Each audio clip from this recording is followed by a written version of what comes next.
ਅੱਜ ਅਸੀਂ ਥੋੜਾ ਸਿਆਸਤ ਐਕਸਕਲੂਸਿਵ ਕਰਨਾ ਲਿਆ। ਮੈਂ ਚਾਹਨਾ ਕਿ ਥੋੜਾ ਜਿਹਾ ਦਸੀਏ ਆਪਣੇ ਯਾਰਾਂ ਬੇਲੀਆਂ ਨੂੰ ਇਹ ਜਿਹੜੀ ਜਿਹਨੂੰ ਬਾਈ ਲਾਈਨ ਕਹਿੰਦੇ ਆ ਇਹ ਹੁੰਦੀ ਕੀ ਹੈ। ਬਾਈ ਲਾਈਨ ਦਾ ਮਤਲਬ ਹੈ ਕਿ ਕੋਈ ਐਸੀ ਸਟੋਰੀ ਜਿਹੜੀ ਕਿ ਐਕਸਕਲੂਸਿਵਲੀ ਤੁਹਾਡੀ ਆਪਣੀ ਹੋਵੇ। ਸਾਰੇ ਸਾਨੂੰ ਅਜ਼ਾਬਾਂ 'ਚ ਪਾਇਆ ਇਹਨਾਂ ਨੇ।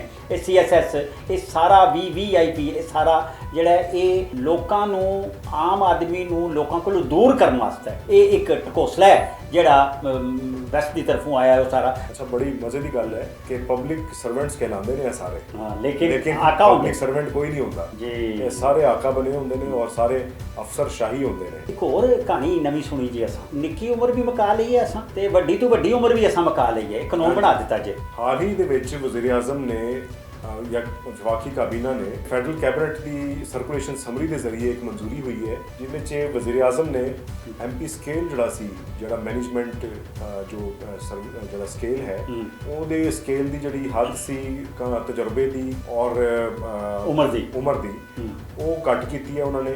ਉਹ ਮਨਪਸੰਦ ਜਿਹੜੇ ਚੁਣੀਦਾ ਕਿਸਮ ਦੇ ਲੋਕ ਨੇ ਖਾਸ ਤੌਰ ਤੇ ਆਪਣੀ ਪਾਰਟੀਆਂ ਦੇ ਵਿੱਚ ਜਿਹੜੇ ਲੋਕ ਨੇ ਉਹਨਾਂ ਨੂੰ ਫੈਸਿਲਿਟੇਟ ਕਰਨ ਵਾਸਤੇ ਇਹ ਤਕਰੀਬਨ 20 ਲੱਖ ਤੇ ਉਹਨਾਂ ਦਾ ਅਗਰ ਪੈਕੇਜ ਹੈ ਤੇ ਮੈਕਸਿਮਮ 5-7 ਲੱਖ ਰੁਪਏ ਉੱਪਰ ਤੁਸੀਂ ਇਹ ਲਗਾ ਲਓ 25-30 ਲੱਖ ਰੁਪਏ ਦਾ ਇੱਕ ਆਫਿਸਰ ਪੈ ਰਿਹਾ।